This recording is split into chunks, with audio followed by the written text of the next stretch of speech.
Ngayon, pakitago ng inyong gamit. Ilagay ito sa loob ng inyong bag. At pakipulot na rin ng mga basura sa ilalim ng inyong mga upuan. At pakiayos na rin ang inyong upuan. In the count of 5. At sa pagbilang ko ng 5, dapat lahat ay nakaayos na. 1, 2, 3, 4, 5. Okay, maupo ng lahat. So, ngayong hapon, ay bago tayo magsimula sa ating bagong aralin, ay nais kong ipaalam sa inyo ang ating layunin ngayong hapon sa Filipino 4. Ito ay ang basahin sabay-sabay. Sa pagtatapos ng ating aralin ngayong hapon, sa Filipino ay kayo ay natutukoy ang pandiwa sa pangungusap. Ngayon naman ay nais kong ipaalam sa inyo ang ating mga pamantayan sa klase. Una, basahin. Maupo ng maayos. Lahat ba ay nakaupo ng maayos? Kalawa, ay taas lamang ang kanang kamay kung nais sumagot o mayroong katanungan. Katatlo,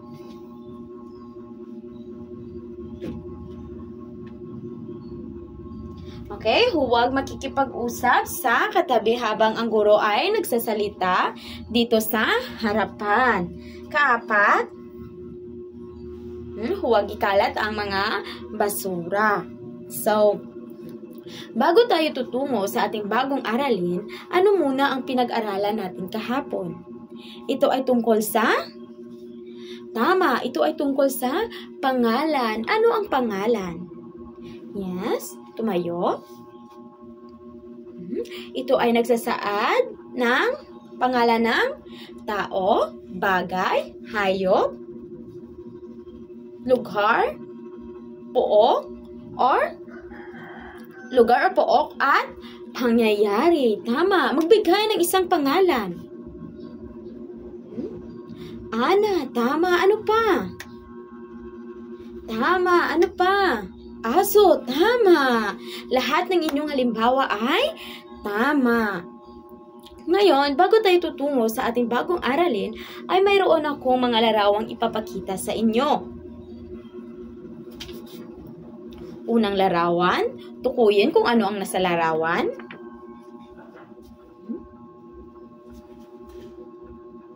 Ano ang nasa larawan? Tama, ang bata ay naglalakad. Ang nasa larawan ay ang batang naglalakad. Pangalawa,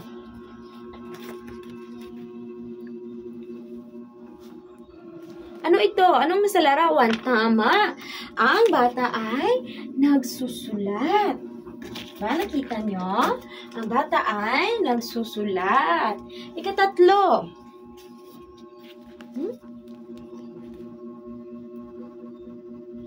Ang bata ay naglalaro or ginagawa niya?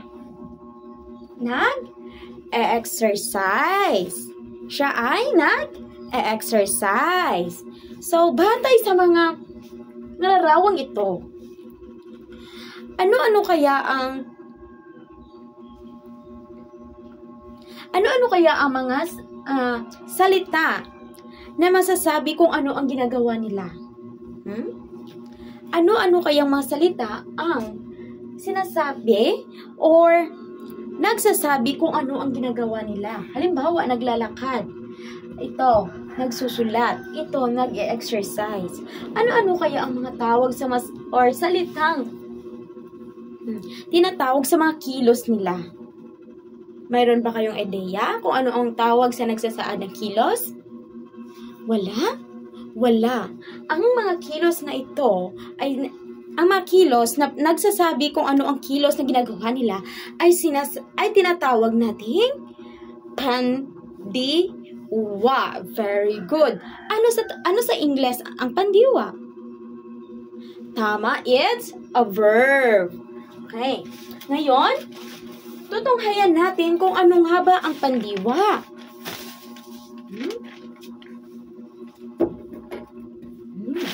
Lahat mata sa pisara?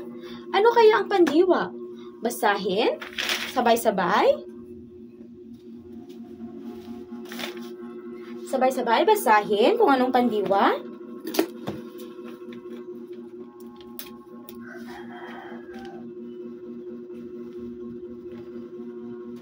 Tama! Ang pandiwa daw ay ang mga salitang nagsasaad ng kilos, galaw, o gawa ng tao o bagay. Halimbawa nito, naglalakad, naglalaro, nagluluto, naliligo. Yan ba ay nagsasaad ng kilos? Kumikilos ba sila? Kung ikaw ay naglalakad, gumagawa ka ba ng kilos? Gumagawa ka ba ng galaw? Or gawa? Tama. Kung naglalaro, ikaw ba ay kumikilos kung ikaw ay naglalaro? Wala na maguro kong gahampa. Kagaamo ka na. O, diba? Ikaw ay gumagawa ng kilos. Nagluluto. Ikaw ba ay kumikilos pag ikaw ay nagluluto?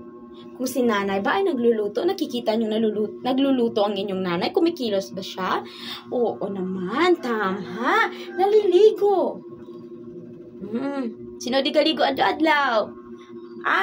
Very good. Kung ang naliligo ba ay gumagawa ng kilos? Tama, gumagawa. Okay. Meron akong isang pangungusap. Si Ana ay naglalaro sa palaruan. Ano ginagawa ni Ana sa palaruan? Tama, siya ay naglalaro. Ang naglalaro ba ay gumagawa ng kilos? Tama. Gumagawa na ang kilos at ang kilos na tinatawag dito ay pandiwa. Tama. Okay. Magbigay ng isa pang halimbawa ng pangungusap na may pandiwa.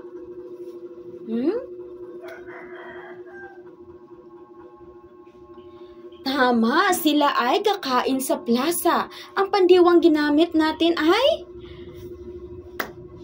kakain. Very good. Ano pa?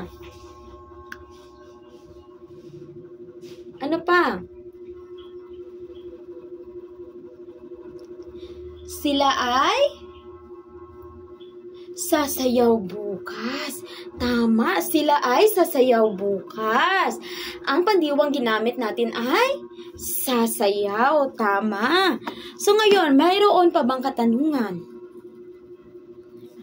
Ano nga ulit ang pandiwa? Yes, tumayo.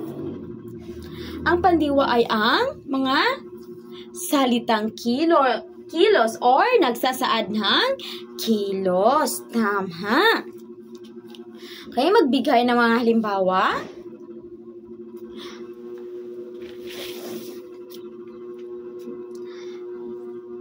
Magbigay ng mga halimbawa na wala dito sa pisara. Kakanta. Tama. Ano pa? Gumuguhit. Tama. Ano pa?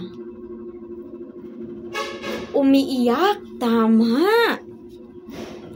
Okay, bakit mahalaga na malaman natin ang pandiwa sa isang pangungusap? Bakit? Bakit mahalaga na malalaman natin ang pandiwa sa pangungusap? Dahil? Tama, malalaman natin kung ano ang ginagawa ng isang tao. Ngayon naman, ay hatiin ko kayo sa 3 pangkat. Magbilang mula sa likuran. 1, 2, 1, 2, 1, 2, 1, 2, 1, 2, 1, 2, 1, 2. Dito, ang unang pangkat. Dito naman, ang ikalawang pangkat. At ang ikatlong pangkat ay sa likuran.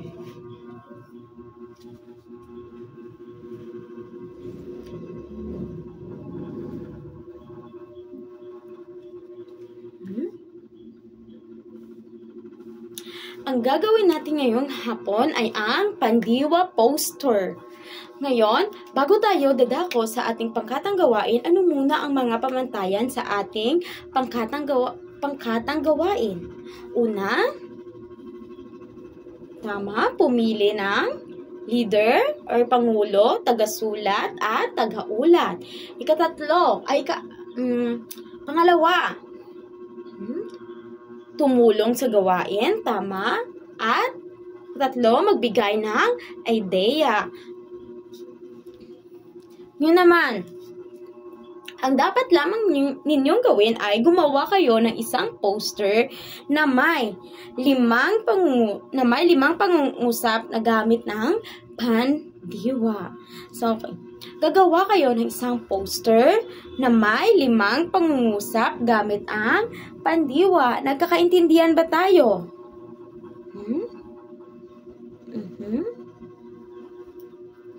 Mayroon ka pang katanungan? Wala? Bibigyan ko lamang kayo ng 10 minuto para gawin ito. Handa? Simula.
Tapos na? Tapos na? Unang pangkat?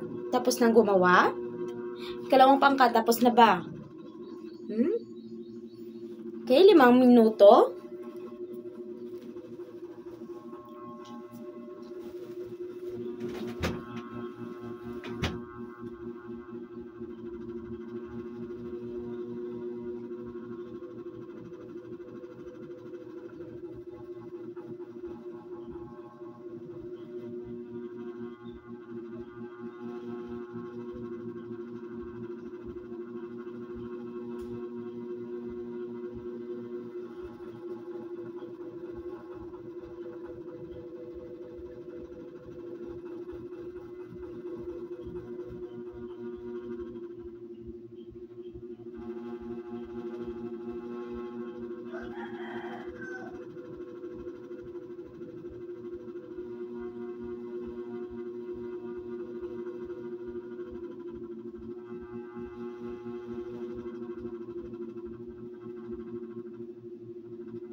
Tapos na?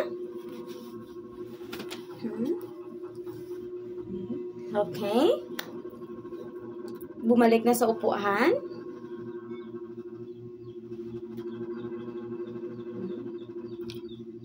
Unang pangkat, pakipresenta ng inyong ginawa. makinig sa unang pangkat.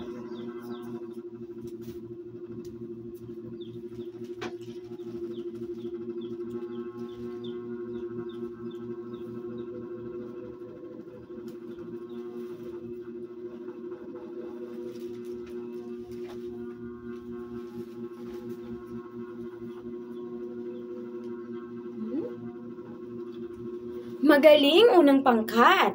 Ang unang pangkat ay nagpresenta nasa plaza. Ang mga bata ay nag-uusap, naglalaro, nagsasayaw, kumakanta at kumakain. Yan ang mga pandiwang kanilang ginamit. Magaling unang pangkat, at dahil dyan, bibigyan natin sila ng isang magaling clap. Okay, paano yun? 1, 2, 3, 1, 2, 3, magaling. Okay? Handa, simula. 1, 2, 3, 1, 2, 3, magaling. Ngayon naman ay papakinggan natin ang ulat ng ikalawang pangkat.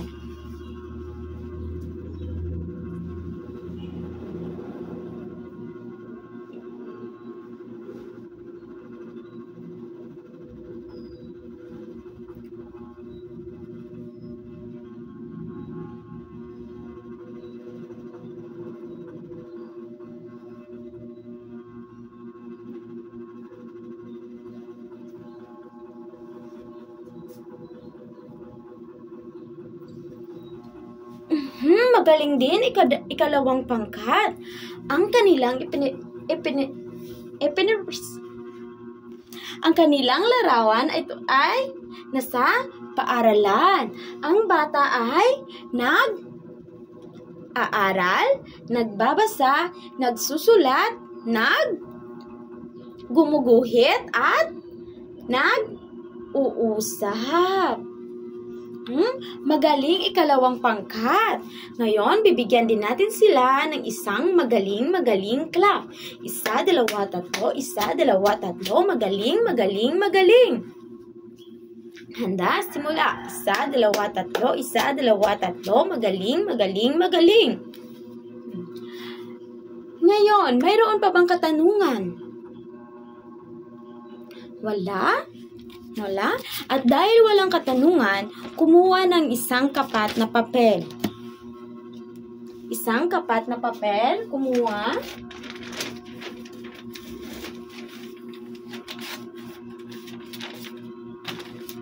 Itaas ang lahat ng papel. Itaas ang lahat ng ballpen.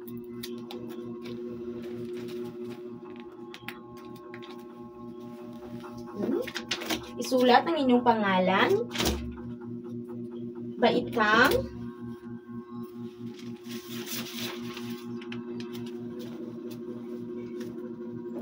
At sagutan ito. Basahin ang panuto sabay-sabay.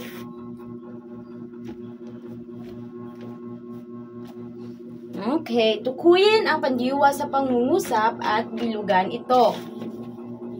Bibigyan ko lamang kayo ng 5 minuto para sagutan ito.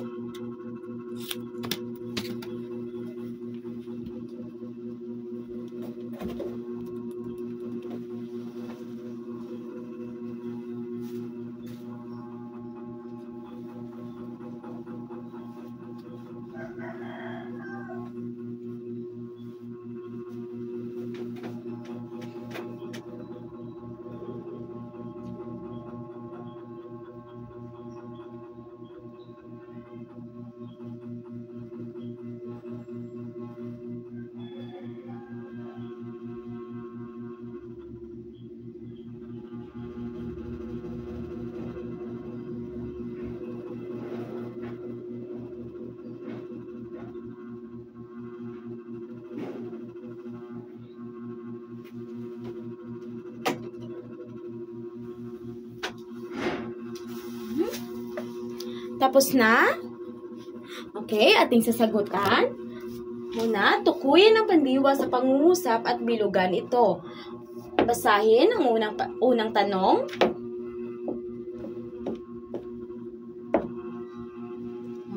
Sa palagay nyo, ano ang pandiwa dito sa unang tanong? Tama, ito ay nagbabasa. Pangalawa,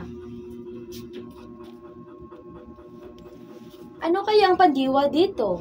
Tama, tumatakbo. Katatlo, anong pandiwa? Tama, pupunta. Ikaapat, tama, kumakain. Kalima,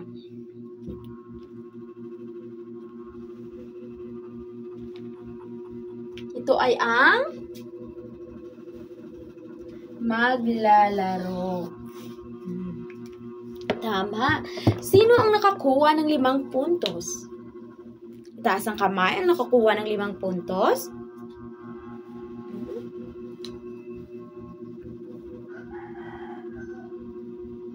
Okay, magaling at marami ang nakakuha ng 5 puntos. 4 na puntos.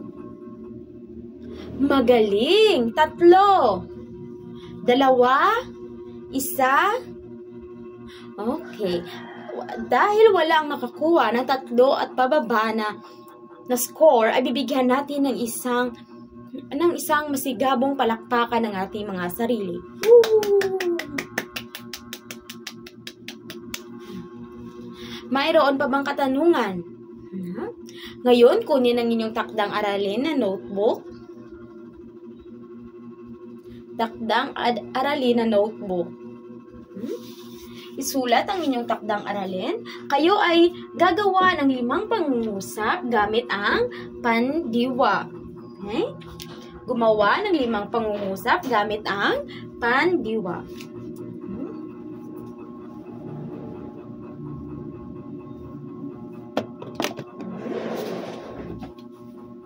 Tapos na? Tapos na?